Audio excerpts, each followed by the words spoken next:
and very warm welcome to this very timely, contextual and important session. I'm honored to be here. Thank you for the opportunity, CSR Box, and great to be accompanied by two very illuminary panelists who bring very complementary but very interesting perspectives on this important issue. I think won't be very far away a departure from the truth to say that nature-based solutions are currently very much the flavor of the year or the season when it comes to the idea of decarbonization, climate change, and very happy that this critical issue, the time for it has arrived. I think many of us here have been working on trying to emphasize the need to bring investments into nature for decades, if not more. We were very happy when in the CDM era, forestry was included as an eligible activity, CDM, ANR, but then all of us are very disappointed when it didn't do well, when the European Union excluded CDM forestry from the allowed activities that companies could use in their repertoire of emission reduction. I was a very big carbon trader at the time, and my entire effort was to do justice to my background of studying in the Indian Institute of Forest Management and get some forestry credits sold which nobody bought. I think time has changed, unfortunately for the worst in some ways. I mean, most of us have read the UNEP emissions gap report. In 2022, the UNEP said that almost all of our decarbonization strategies on the mitigation front will be insufficient to keep us below the 1.5 degree temperature increase that we had all thought would be achievable. And that suddenly changed things. You know, in the post-Glasgow world, there was a major realization that reduction of emissions is not going to be enough anymore, and we need to bring back the existing emissions in the atmosphere. So while renewable energy, energy efficiency are huge areas of focus, we need to look at technologies that can bring down what's already up there, because what's already up there is going to take us beyond 1.5 degrees in just 4 years. And beyond 1.5 degrees is expected to be catastrophe. We already are seeing this year, it won't be wrong to say that half the world was burning and half the world was flooded. So climate change is here, it's no longer a projected threat. So now if you analyze what is the technology that can bring the carbon dioxide or the GHGs already up there back and sequester that, and which is economically viable, then the simplest answer is a tree. At the moment, unfortunately, no mechanical or chemical technology can do so in a cost-effective manner. A lot of work going on there, but the only thing that works is a tree. In addition, trees solve many other problems: water conservation, biodiversity conservation, desertification reversal. You know, 2 billion hectares of the world are under degradation. 93 million hectares in India alone. For the first time in the last century, population increase and increase in food production have decoupled because our land is in such a bad state. So we need nature-based solutions for restoring land in many ways. Nature-based solutions include tree planting, forest conservation, but also various other means of land restoration, reducing chemical input into land, reducing weather erosion, water erosion, so on and so forth. So nature-based solutions are very much in demand now because companies, countries have realized that we need them. We need them to fight climate change and all of the other challenges associated therewith. And as a result, many corporations have started either taking targets to buy offsets from nature-based solution projects. Some have even started taking nature-positive targets, and many have started taking allied targets, biodiversity, water, so on and so forth. Some of these targets are being converted to the carbon markets through carbon credits, some just on notional numbers related to area, tree, etc. All of these work as long as they deliver benefits on ground and benefits to communities. There are also challenges. Some of you might be aware that every once in a while there is an article which appears in global media which says that a lot of these projects are greenwashing, trees are not actually planted, monitoring is a challenge, additionality is an issue. I think that the truth lies somewhere in between. Some of these projects have problems, but not all. I think as a community we need to discuss approaches as to how we can reduce the problematic approaches, but not throw the baby with the bathwater. We need investments in nature conservation. If there are problems, we need to solve them, not just do away with the subject. It's finally after years of trying that there is a value to nature which surpasses the value of cutting a forest or destroying nature. With that background, let me turn to our first panelist, Mr. Pherwani. He's from the TVS group. So Mr. Pherwani, I'll request you to maybe talk a little bit about your work, especially in the context of your experience in truly being one of those companies which has been able to mainstream nature-based solutions into business continuity, into your value chains, and look at nature even beyond CSR.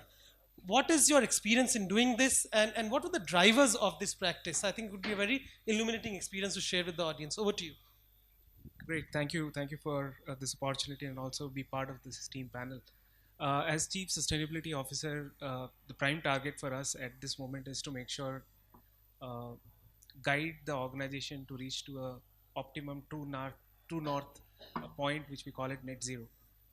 And objective is not to go for ways and means or a method which are we consider this as buying a carbon credit and just do away or greenwashing.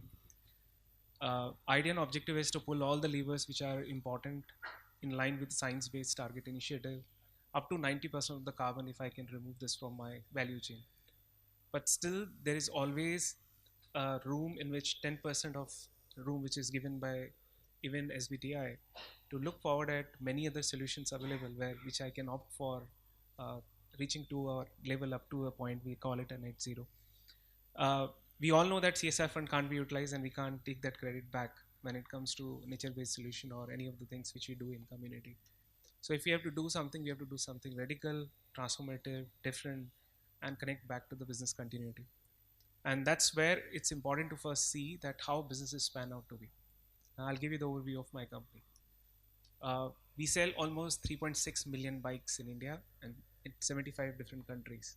And we are going to grow at a CAGR of 11 to 12%, which means 5 year to 7 year down the line, with our reimagined 2030 agenda, we would be selling close to 5.5 million bikes. And every year we are launching at least two different bikes or three different varieties, right from ICE vehicle to electric mobility. And that's where we are investing very heavily. But we still have a footprint by the time we converge into a fully electric mobility solution. We have to see the impact which we are creating because of the ICE.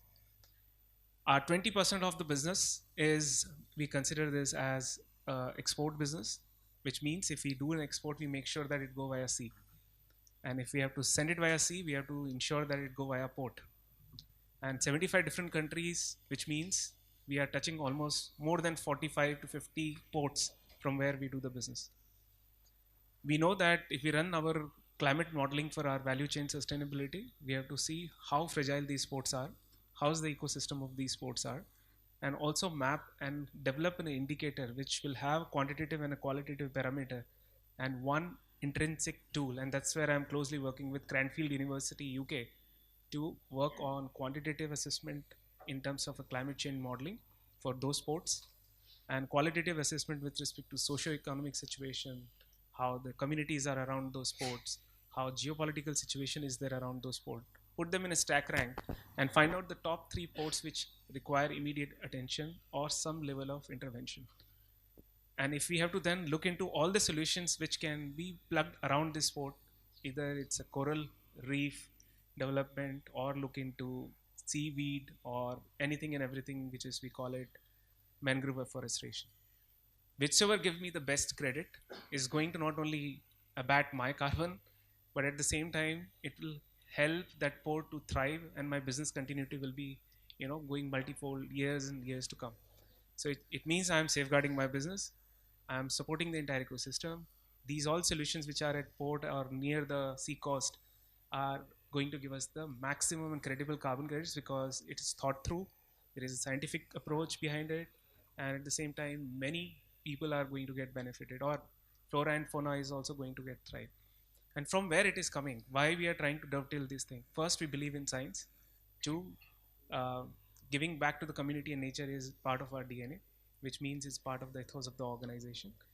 If you get a chance or if you got a chance in past to visit any of our TVS plant, then you will realize that 40% of our footprint in plant, we have man-made forest. And it is available on iNaturalist app where you can register and you can see live at any given point of a time in our manufacturing plant, we have more than 1100 flora and fauna species, which over a period of time they made that place as a house. So we believe that green lung is something which is required, is a need of an hour, and if we can do it within the fence, we can take it out beyond the fence also. So my submission here is that if anyone have to look into in terms of what nature-based solution we have to pick up, rather than going for a cookie cutter approach, we have to link it back. Is it going to give some benefit back in terms of business continuity? Is it credible enough? can we run a proper method basis which we can define which one is the best solution around this. So that's what is our approach. This is our overview and our outlook in terms of how to address and get the best of the carbon credit, but at the same time think about multiple dimensions or a fungible program which is recognized, credible, and it will go for a long, over a period of time, it is going to benefit all different facets of ecosystem. This is what is my belief. Thank you very much. And I think that a very, very important takeaway from what your intervention is that if you are able to link the de-risking capabilities of nature solutions to part of your corporate value chain, the potential financial economic benefit is potentially much higher than even the carbon reduction. And second is you are kind of ensuring that that investment sustains over a period of time, because it's then inextricably linked to your overall profitability and not just a decarbonization strategy which is not regulated. So I think very important point. I'll come back to you to also understand a little bit about how this links to your CSR investments. But before that, I would like to invite Mr. Dutta. He represents one of the leading philanthropies around the world which focuses on decarbonization and supporting decarbonization initiatives. It's a very unique philanthropy because they have experimented, I believe, with various financial instruments, including investing equity in social enterprises, providing grants for projects, providing institutional grants. So in some ways, any instrument that can help scale up impact. So Mr. Dutta, what I'd like to ask you is that how do you see the role of such a flexible philanthropic approach in the areas of promoting nature-based solutions? And how do you see your intervention here sort of building a takeoff pathway for various solutions where other large capital such as corporate investments or CSR can pick up interesting solutions and scale them up? Thank you so much. So for us, actually, nature-based solutions is a critical part of our environment strategy. And we have been supporting a lot of organizations. And as a philanthropic foundation, we are able to provide long-term patient capital, risky capital that can actually lead to a lot of innovations. And then they can also work on contextualizing certain problems and then scaling it up in different parts of the world or different parts in India, if I just focus on India. So if I talk about the three things that we're able to bring in to these NGOs through which we carry forward our work around decarbonization using nature-based solutions. The first would be we provide this long-term patient capital to actually build your core capabilities and build a core team. So I can give some examples. So one of the organizations that we fund is called Nature for Water Facility. And we were one of the first philanthropic funders to go in and support them in building a large team. And they basically work on the concept of water funds. So through water funds, they're able to improve the water quality and water quantity in different parts of the world. And they're right now undertaking around 32 projects in different parts, including one in India. And we were very happy to actually work with them. They are like immensely talented people, and we're very happy to help them set up these different things that they needed to kickstart their work and to become a strong team in the first place. And similarly, in India, we work with one organization called Dakshin Foundation, where we are supporting their core costs. So they do a lot of work around these coastal regions in India in 5 different states, where they try to simultaneously solve for conservation outcomes as well as sustainable livelihoods outcomes. So we are again supporting them with these core costs. The second piece that we work with these NGOs is we also try to help them build the different technology tools that they need in order to be able to do their work successfully. So when working with nature-based solutions, for example, you need to tailor your solution depending on what part of the world you are in. What is the geography of that place? What is the biodiversity that exists over there? And for example, with Nature for Water Facility, we actually work with them to develop a tool called Waterproof, where one can actually go in. It's a publicly available tool. You can go in, you can put the name of your city, and it throws the different types of NBS that's available depending on the geography and conditions over there. And they use this to basically scale up their work in a very quick manner because they have the technology tool that can quickly throw up these ideas and what are the different forms of nature-based solutions that can be helped. The second example in this was we also helped undertake a feasibility study in Kenya in the Masai Mara region, where we worked with the Masai Mara Wildlife Conservation Agency. And we did a feasibility study. So they wanted to do a carbon project, but they also wanted to know like what's the best project for that particular county they were working in. So we helped them undertake a research study where they figured out, they assessed the different types of carbon projects happening in Kenya and in other parts of the world. What would be the best fit for that particular county that they're working in? And what that led to eventually is they were able to identify some sustainable grazing projects that can be done. Then through the feasibility work that they did, they were able to attract more funders to fund this particular project. And they have submitted their report to Mehra, and hopefully we'll be registering the first credit sometime next year. And actually this brings me to the third piece, which is actually funding these feasibility studies and funding these pilots and POCs, proof of concepts.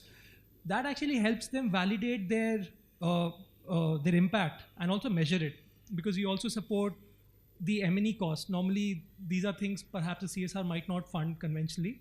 So we help them develop these M&E systems through which they can actually measure the impact that they are creating. And then they can take actually these learnings to other organizations, other funders, other investors, who then see a ready-made product and a good team, a solid team that can actually scale these projects to different parts of the world. So these would be the top three things I believe as a philanthropic foundation we are able to support our partner NGOs with. Thank you very much. Very helpful, and especially to know that you're in some of these organizations you supported through the years for them to be able to generate data and evidence on an ongoing basis, because that is one of the challenges of investing in NBS, the tenure of these projects. For any project to even start showing its first results, delivering its first credits, is 4 to 5 years. And in between, we were negotiating a very major project investment with a large corporate, and their procurement team asked us that, how is it that you are showing 25% failure in year 2? We've never invested in an asset that fails by 25%, but it's true, 20 to 25% trees can die in the year 2. So it's a totally different way of looking at investments. So I wanted to come to you and ask that, as a corporate, what do you see? You've spoken about how you've converted this into a very interesting opportunity by linking to your value chains. But from a corporate perspective, what are the major challenges you see in terms of either understanding or policy or rules around investing in nature-based solutions for carbon credits, carbon offsets, and also the issue of CSR? How can CSR investments benefit or not through carbon markets? Sure, this is something which I see an opportunity, and it's very, very significant, especially if the CSR spend is going in some of the activities like agriculture, supporting the farmers. There are various ways and means and methods available by which we can incorporate techniques like dry seeding, laser labeling, and many other aspects, which can clearly indicate there is an opportunity to create a carbon sink in that farming techniques, with that farming technique. And if we see our CSR folks who are working in field, they're working with the farmers, they're well connected. It's just we have to influence them, tell them this is how it is going to benefit them for better yield, productivity, their cycle time, the effort. Because recently I visited one of the paddy farm, and I was surprised to see in one patch of the land, when the sowing was going on, there were 15 villagers who were sowing that paddy. On the other side, where there was a dry seeding method, one single person did that activity in 3 to 4 hours, and straight away it was visible that how the impact can be. It's just a moment where we have to realize the power of science, which is evolving. There are methods and means where the agroforestry is also coming in play. Why can't we infuse this with the CSR fund? And also, when we go for a scale, we can register this project under Vera, get the carbon credit, sit on that carbon credit, let that carbon mature. Whenever the market will give you the better price for it, sell it off. One way, you are anyway telling farmer these techniques are going to benefit you in XYZ manner, but why not that carbon also should give them benefit, because they are the owner of that land.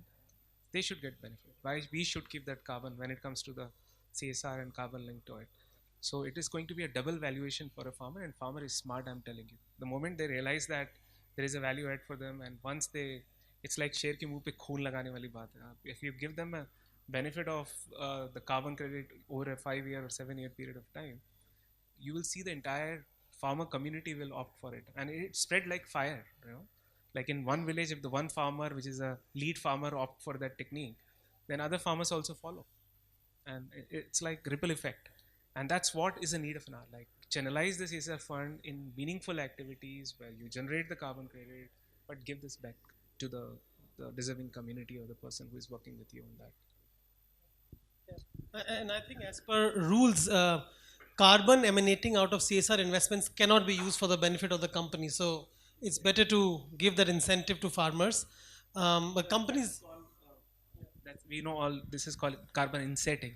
So it's better to create carbon insetting and don't rush. Things may fall back. There are farmers who will opt for technologies and they will run away because it's a consistent, continuous activity which they have to opt for year on year and on year. Then only the benefit of that carbon will get accrued, and that's something which requires a lot of patience, perseverance, and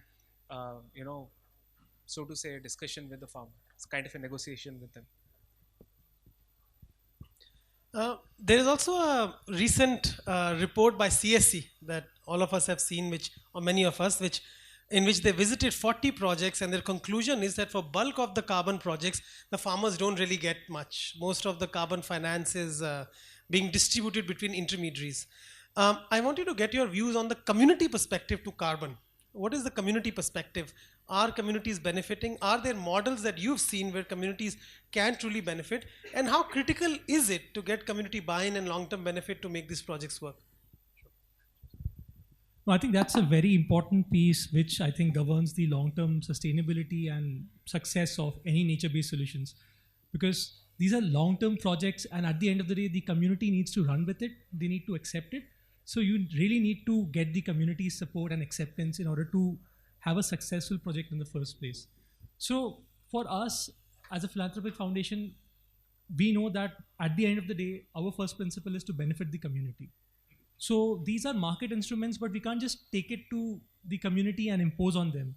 We really need to tailor these solutions in a manner that also first takes into consideration the traditional ecological knowledge that these community members have. And how do you create a solution that's acceptable by them, and so that it can also run for a very long period with less dependency on the project developer? So on that line, one of the work that we are doing right now with our grantee organization called Foundation for Ecological Security, or FES. So we are right now, first we did an assessment of the different types of carbon projects that's happening in India. And when you want to benefit the community at large, let's say we are talking not about farmers, but in general, the large community. So they are working on the restoration of commons. And the key challenge that comes in, who owns these common lands? Because if you don't have the tenure, will you really get the carbon credit? So first they work on this particular piece, getting and solving the problem of land tenure. And then they go to these regions where land tenure problems have been solved for, and they identify the different programs that they can do. So they did a feasibility study that we funded, and they identified these different regions. So they identified Odisha and Meghalaya as two places where they can do these carbon pilots. And the next step for them was to assess the stewardship level in these particular regions.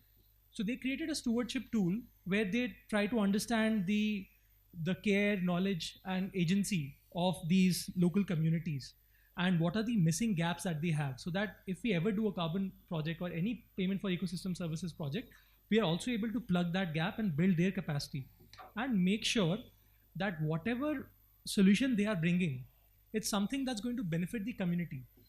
And that is our take on inculcating the community, because without benefiting the community, be it a farmer or be it like a village, these projects will not succeed, or these projects won't be sustainable. And that's the key thing that we look into whenever we work on such kind of a project. And especially now when standards like Mehra are increasing the minimum period of commitment to 30 years, till the time you don't have express and very long-term buy-in, it's very dangerous to do these projects, because if you're going to see reversals in 5 years, there is a liability created, which is a true issue. Who's going to bear that liability? One final question. On the policy front, there is emerging but unclear guidance as to whether there is going to be targets on decarbonization in India soon. Will you be allowed to use nature-based solutions to offset domestic targets? There is also the question of the upcoming green credit scheme, which is a different scheme which doesn't look at carbon but broad ecosystem services. And then you have these internal targets that you've set as part of SBTI. There's also news that there might be emerging more guidance and inclusion of decarbonization in BRSR.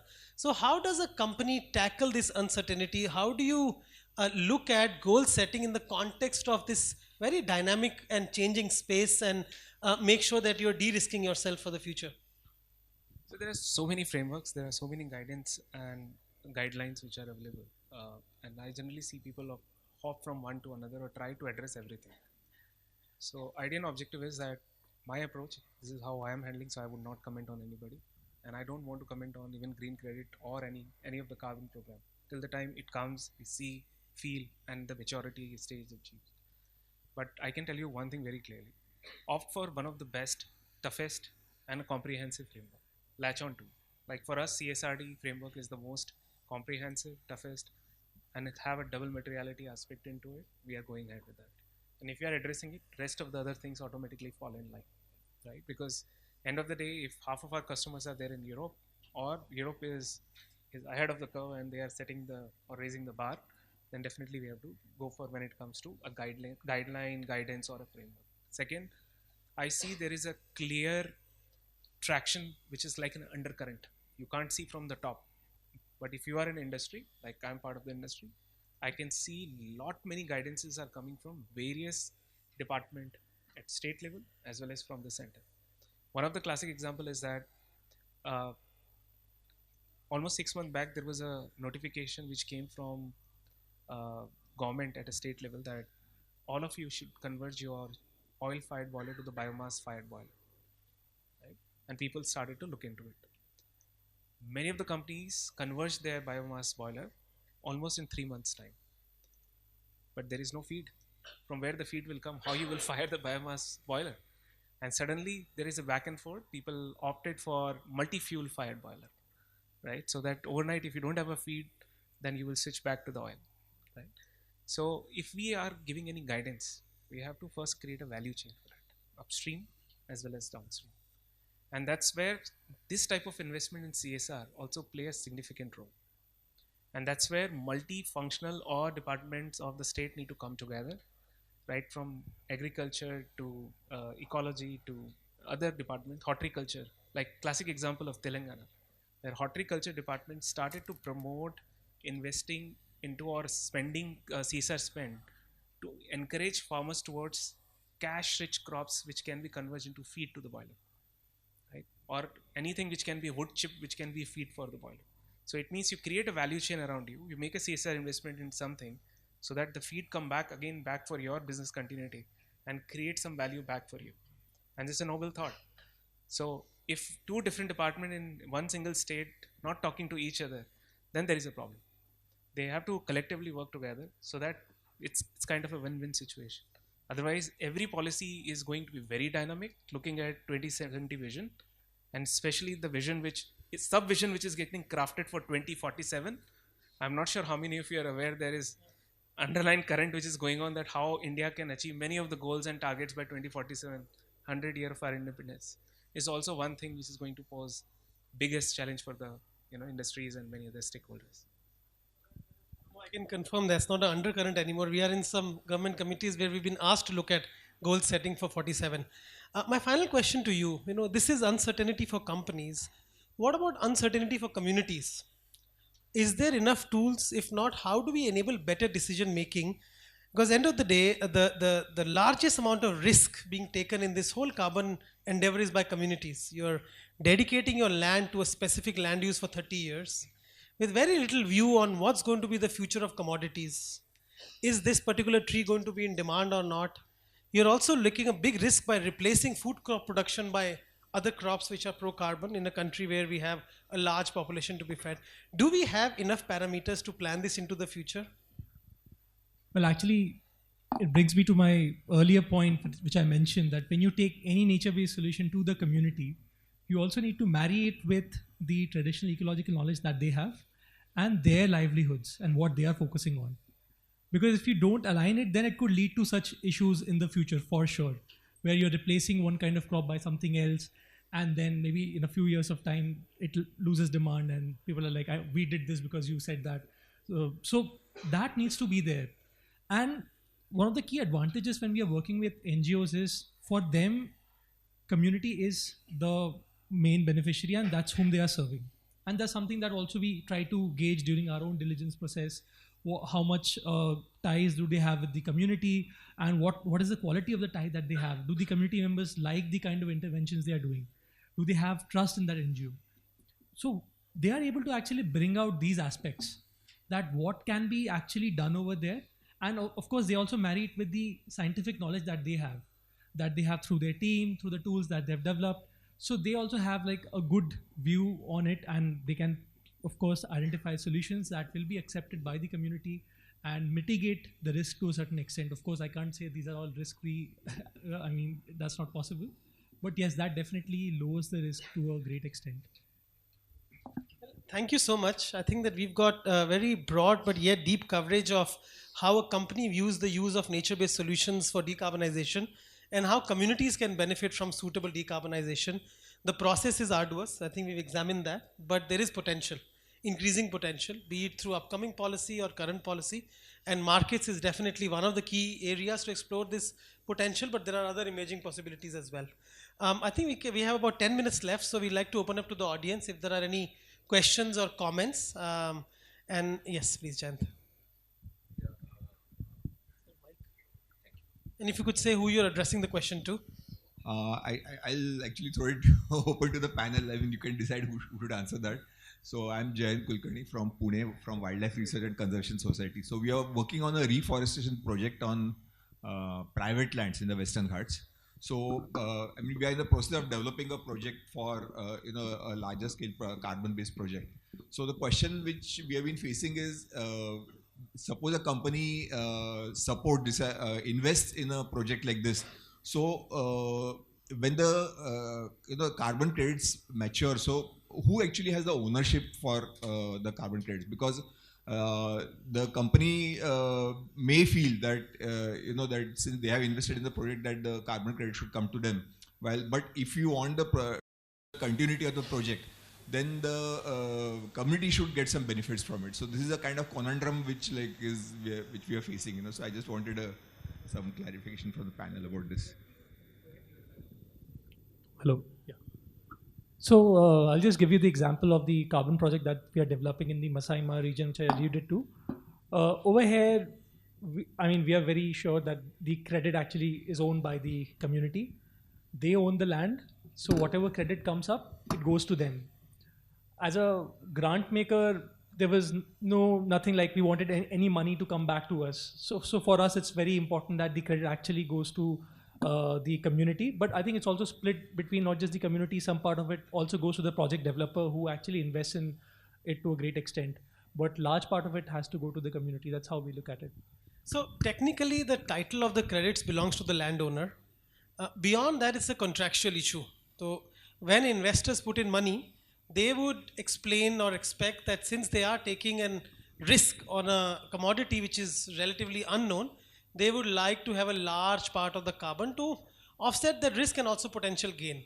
Now, some investors have a better view on the market than the others, and they hence tend to also sometimes demand a much higher risk premium than what is due. So it's a matter of negotiation. There are models, pricing models, which are standardized now around the world, in which you can either sell all the carbon credit in advance against the investment, so transfer, or you can have models where you return the investment but take the carbon money and give to the communities. So there are models in which you sell, you don't sell, commit, don't commit. It's a contractual manner.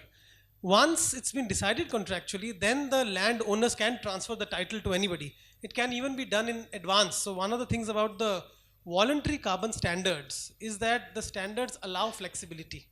So you have to specify in your document that whose account will the credits go to. One of the things that's being done in India's green credit markets that we are developing now, I'm also part of that committee, is that we are not allowing that. We are mandating that the credits will first come to the account of the landowner, no matter what commercial transaction, and then be transferred. So that's the system. But doesn't the company expect that they'll be offsetting their carbon emissions? That is also the case. The company can, but then again, there is a negotiation. Now, if they invested today, and the value of the carbon per their investment is $6, and tomorrow it's 100, is it fair for them to not give additional incentive to the communities? So that's a matter of negotiation and contracting. So there's a forecast kind of thing, how much what is going Yeah. There are various forecasts, some which say 200, some which say 20. So you don't know which one to believe. That's a You challenge. have to also partner with the right person in this project, a person who is coming with a mindset of carbon neutrality or coming with the mindset of earning money out of it. Yeah. Both can be tricky, by the way. So, yes. Yeah. We can keep one mic there, maybe you can pass it around. Just give it. Thank you. My name is Shabir Hussain, working with an organization called Water for People, and we have been working with groundwater resource management, and whenever we have been approaching the corporates, first of all, I would like to say thanks to both of you, both the corporates, who have been thinking something like this well in advance, because people are still thinking about, okay, I am giving you money, give me impact in 1 year.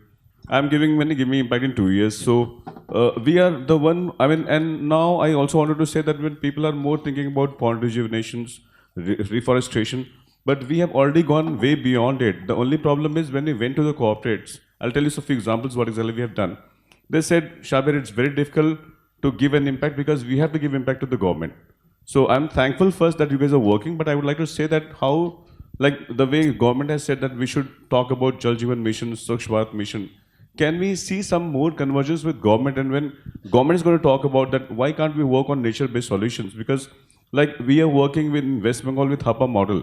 That's a totally a kind of nature-based solutions where we have got our land from the community and they're not asking for any carbon credit. They said, don't worry about it. And we are not just trying to put mangroves or something which gives you carbon. At the same time, we are giving them water to ensure that they can cultivate fish. They can use it at the time of dry season. So the only challenge which as an organization we are facing is we cannot show them the impact in 1 year. We cannot show them impact in 2 years. You said, Pherwani, that it takes time 5 to 7 years. So I just wanted to say, can we see some convergence with the government, and when we influence government to talk about it or to say that we should go ahead with the nature-based solution, because we are talking about the same as a global organization in UN, but nobody's talking about it in India. And I may be wrong. Maybe you said government is talking about it. So how you look these things from the government perspective in the future? That's the question. I would say being in Delhi dur nahi hai. Which means our friend is here who is setting, into some of the panels and framing some of the guidelines, and there will be suite of guidance which will come, okay, for sure. And that guidance would be up to a level where, as a beneficiary or as a person who is investing into it, they have to. It's like cherry pick and choose, and then move on. So it will definitely. How we convince corporates that the impact cannot be visible in 2 years? I mean, you are maybe an exceptional case, or same as you. But I'm talking about corporates in general. They actually is asking about, it's a very good model. We're talking about region Faro. Can you show the impacts in 1 year? We're talking about aquifer storage discharge, which is not known well. But it's saying, can you show it now only? But it is not possible. Just talking about it, and we have done an experiment. So how we convince the corporates? Yeah. How shall we convince the corporates? Just give me that. So one thing is very important, that we need like-minded people or people who understand the value proposition of it. If the corporate don't have those type of people, it's a loss for them. And then they're just like a money-making machine. In turn, it's a loss for us as well. We want to do something like this. Yeah. Everybody. No, I think that my friend is correct here. There is already existing lot of government rules and if we just because we don't call it nature-based solution doesn't mean that we've not been acting on it. For arguably, India has had one of the most proactive forest conservation policies. Our forest quality has gone down, but if you compare us to any other country with similar population and same size, we are one of the few ones which have increased our forest cover by 8% in the last decade. We have community-based forestry, we have water conservation. Now the question is, how do we package it in such a way that it becomes more investable for corporates? I think part of that is to do with corporate awareness, which is, I think, on the rise. And part of that is with regulatory goal setting, which is also on the horizon. In 2 years, Government of India is going to have corporate targets for carbon. In 5 years, they are saying there will be an offset market in India. So those things are coming for sure, which will push this further. I think we have time for just... Sorry. It will come very soon. It's not too far. Yeah. Those mandates are going to push all the corporates to think alike, or collaborate together, or create a massive impact together as an alliance. Yeah. Because this is like a big elephant in the room. When we are part of the problem, we have to be the part of the solution. and one single standalone corporate can't break the ice, Absolutely. right? So Absolutely. like-minded people have to come in alliance so that other people also see that same thing, and all of us are trying to do same thing in a different manner. So it's better to join hand and work together. I think collaboration is key in solving nature issues. Any last question? We have, I think, a minute left. Yes, please. My name is Sanjay. I am from Eka Impact. My question is there a need for a demand for carbon credits from Indian corporates? Usually there is a lot of demand from European countries, I believe. But is there such demand, and how do you see that in India? And is there a need for carbon trading exchange kind of thing in India, which can help people trade such carbon credits? I can take that. So there is increasing demand from Indian corporates. There are at least 7-8 major Indian corporates who are investing in forestry projects, nature projects to get carbon credits. It's all voluntary right now. I mean, right now it's not obligated. But there is soon going to be a cap and trade in India. It's in fact going to be launched in 2024. And the first targets are going to be given by 2025. So there is going to be targets, there is going to be exchanges. It's already been decided. The policy notification has been issued. It's available on the Ministry of Power's website. Initially, those corporates are not going to be allowed to use credits, offsets. Initially, it will be just be trading allowances. They'll be given targets and they can trade allowances. In 1 or 2 years beyond that, offsets will be allowed. So that market is coming for India. India has made a policy decision. And in preparation of that market, some large Indian companies have already started doing carbon projects. If you want to talk about. Oh yes, I mean, your question is very sharp. If I understand, this is cut in two pieces, black and white, right? What type of a carbon credit? It's just to showcase that I'm offsetting the carbon, just go and buy the carbon credit, or a carbon credit which is going to be a multi-fold impact carbon credit, right? So it depends on then corporate to corporate, and you will see two sides of the world very soon in India itself. One who will mere meet the requirement.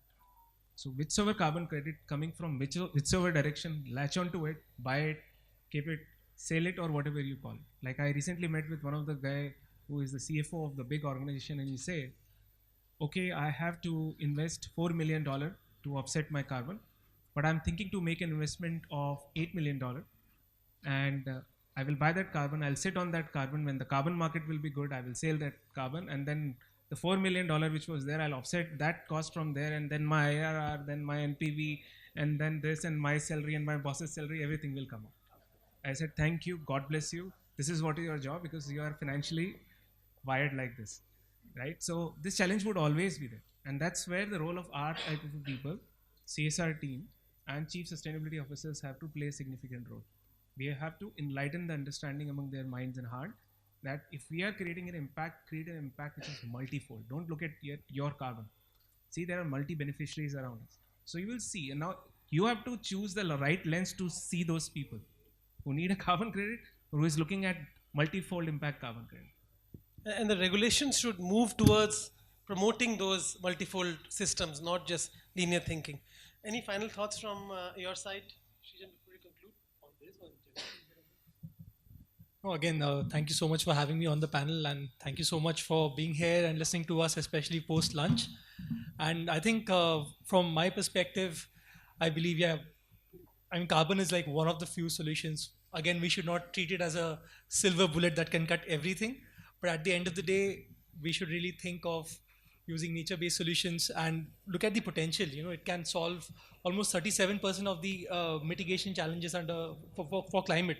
So it has immense potential, and I would like to see this getting more spotlight and getting more patient long-term capital into developing these projects and developing organizations that can actually scale up these nature-based solution projects across not just India but across the globe.